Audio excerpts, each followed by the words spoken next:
களையாத கல்வியும் குறையாத வயதுமோர் கபடு வாராத நட்பும் கன்றாத வளமையும் குன்றாத இளமையும்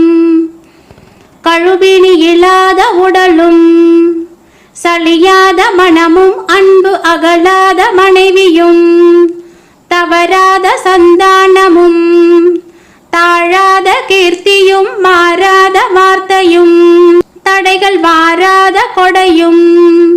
தொலையாத நிதியமும் கோணாத கோளும் ஒரு துன்பமில்லாத வாழ்வும் துய்யனின் பாதத்தில்